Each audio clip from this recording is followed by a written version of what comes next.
Labrītiņ, labrītiņ, mums arī ir 1. decembris un jā, taisam vaļā. esam vaļā. Taisam vaļā. Nēnītē. Kas mums te ir? Tā. O, kāds uzrakstīņš. Life is a grand journey and can be whatever we choose it to be. Tātad dzīve ir liels un nozīmīgs ceļojums un tā var būt jebkas, ko mēs izvēlamies. Un šoreiz 12 kastītes, nevis 24, nu, laikam tāpēc, lai tas būtu vairāk pieejamāks. Nu, te būs kaut kādi ēteriskie pārsteigumi. Jā, pirmais datumiņš. Oh! Idaho Grand Fir. Tā ir Idaho sudrabegle. Balzām baltegle. Un tā būtībā ir Ziemassvētku eglīte.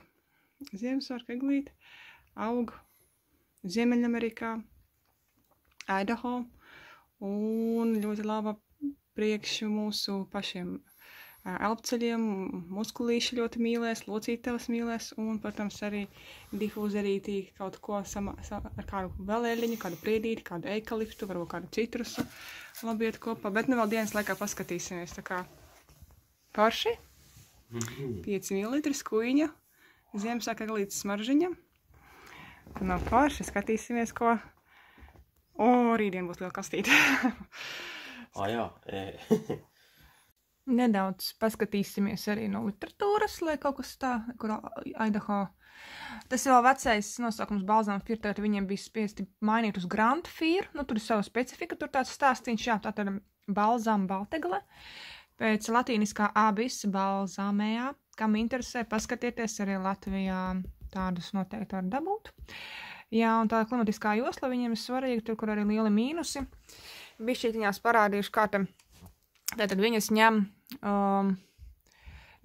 visas pilnībā līdz pašam tam celma apakšņiem nozāģiem, visu koku ņem ar visām saknītēm, zariņiem, skuiņām, jā, un stumbru, un pēc tam šķeldo uzreiz pat taisno fūrē.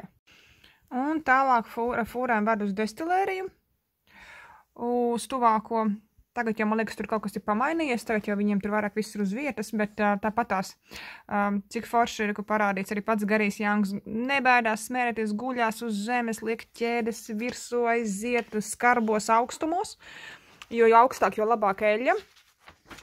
Tā kur visas šķeldiņa ir samesta iekšā destilācijas katlā, tvaika katlā, jā, un pēc tam tiek likt lieli vāki virsū, pastīsimies, kur mums vēl, te jau notiek destilācija. Ja vēliņas ir, kur nāk ārā, viss ar tvaika destilāciju, lai netraumētu, lai būtu maksimāla kvalitāte, pat labākā. Nu, un te dalībnieki peldās ziedūdens, jeb ūdens, kas ir pēc destilācijas, pēc eglītes. Vispār šitas ir kaut kas brīnišķīgs, ko viņi izdomājas nevis kaut kur liet ārā, bet ka paši pēc darbiņiem atjaunoties, tas ir kaut kas ārkārtīgi skaisti. Tā te bišķi par to, kā viņi tika celta. Nu, lūk, tāda viņi izskatās, te sabar iekšā, un tad vākas virsū, un tālāk jau ar tvaiku, jā, kur vēl lielajām angārā, kā tas viss tiek likts, un cilvēki var braukt un paši strādāt, un mēs arī ar Andi tur noteikti aizbrauksim. Pagaidām esam bijuši tikai Francijā, Provansā un Horvātijā Splitā, bet arī uz Highlands Flat Farm arī noteikti uz Idaho ir mērķis aizbraukt arī ziemas laikā, un ne tikai tur. Kur jau ceļ ārā, paskata visu šo šķeldu, un viņu tur visu vēl tur kūp, un jā, tā kā viņi visu pēc tam atdod zemītē un augiem atpakaļ, lai viss tas evolūcijas procesa augiem, jaunajām eglītēm aiziet informācija, un viņas ir vēl spēcīgāk. Vēl interesanti tajās vietās, kur nevar traktori piebraukti, iet ar rokām zāģē, pēc tam ieliek tanīs karabīnēs un ar šiem spēcīgajiem zirdziņiem. Vēl kārā zirdziņi tiek ļoti mīļoti, ar ēteriskām eļļām tiek taisīta raindrop masāža, arī gan kājiņām, gan mugurēm, tas ir arī parādīts. Nu, un te, protams, biedri lietotāji ir atbraukuši palīdzēt. Un tas ir tik forši, tāds tepat arī Janks ar sieviņu un bērniem, bet tas ir vēl sen tam apakaļ, tā jau puikas ir lieli. Nu, tā kā forši piedzīvojums, jā, visu to redzēt ar savām acīm, to kvalitāti piedzīvot, nevis tikai no kaut kur no grāmatām. Viss tas ir jautri, forši un, jā, kvalitāte tiešām ļoti, ļoti augsta, pateicoties visam tam mīlestības darbam, kas tiek ieguldīts. Tā kā, skaisti, kad uzņēmums tik caurredzams, caurspīdīgs Un, protams, Garijs Janks ir teicis, ja kaut ko mēs ņemam no zemes atpakaļ, mums vienmēr zemē jādod. Un tā kā stādīšanas periodi arī ir stāda atpakaļ, milzīgas plantācijas stāda atpakaļ, lai dabā būtu, jo tas ir neatņemams cikls. Ja mēs kaut ko paņemam, mums kaut kas jādod vietā, man patīk šī filozofija, šis patiesums, šī tīrība sadarbībā ar dabu. Par ziemeļblāzmas melno egļu audzētāju, to mēs citreiz padalīsimies šitas tieši par Idaho. Un tur ir vēl zila eglīte tiek audzēta, Idaho Blue Spruce, arī ļoti jaudīga, tā kā un balzamfīra, un vēl, man liekas, ir bija daži, to jau atsevišķā stāstā par pašu audzētāju, tā kā, skaisti. Un šeit tāda eļļiņa, un iegādājoties šādas eļļiņas, mēs vienmēr atbalstam katru audzētāju, viņas darbu, viņas pastāvēšanu un misiju. Super, vai ne? Tātad, ko vēl var darīt ar šo foršu eļļiņu? Vienkārši atpilnāt dažas pilieniņus mazā rullīša pudelītē, ar bāzīti atšķaidīt, viņu vienu pašu un lietot kā smaržiņu, vienkārši pamēģināt pajust, kā viņi runājās. Vēl, protams, var ķeltu sālī ielikti un vanniņā, Epsom sālī, vēl ir Himalais sāls, kaut kur man tur pazudus. Var taisīt arī savu kāju vanniņu vai vannas sālīti. Ļoti vienkārši. Un pasīsimies, ko vēl var likti kopā.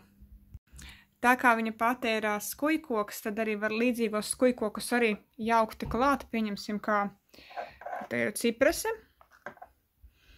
vīraks, svētais vīraks, Palo Santo, cuga, ir ļoti interesants jaunums Kanādas hemlock egle, ja hemlocks. Bet ļoti interesanta tā skuja, tāda ļoti specifiska, es tāda nebija smaržojusi nekad. Vai tas ir ciedrs, vai tā ir ziemeļblāzmas melnā egle, tā mums ļoti iecienīta.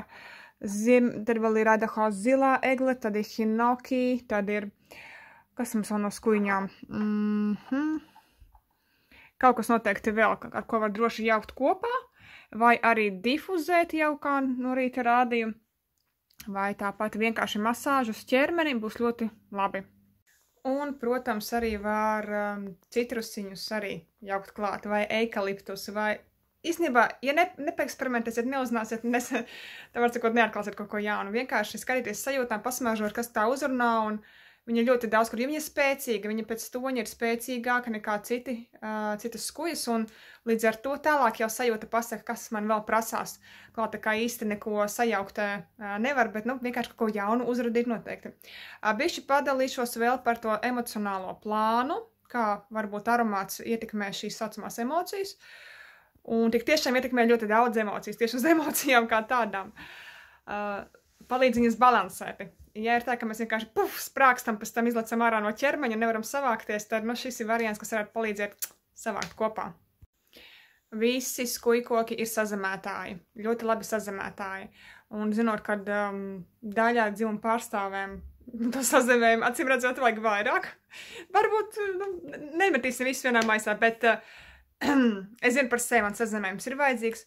Un ja ir tāda situācija, ka ļoti strauji ir kaut kādas situācijas, kas te visi tārā vienkārši no savas ikdienas, un tu pat ķermeniski vairs nejūti sevi, tad šis varētu palīdzēt atnākt atpakaļ savā centrā, teiksim tā.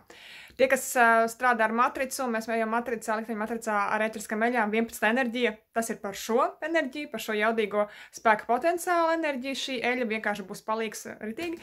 Labi, un, protams, aicina eļļa seko savai sirdī un to, ko tu vēlies, nevis to, ko tev prāts saka, ka vajag, tā ir pieņemts. Vienkārši prātam atā uz to brīdi, bet lai viņš ir harmonijā kopā ar sirsniņas vēlmēm, ja, ar dvēselīti. Tā kā kaut kā tā, ļoti skaisti eļļiņa, ļoti. Ja tu vēlies pamēģināt vienkārši arī sev pastrādāt, kā viņa ar tevi strādā tīrā veidā vai kā kaut ko jau atjaukt, sazinamies, tik vienkārši. Lai top skaistums visiem!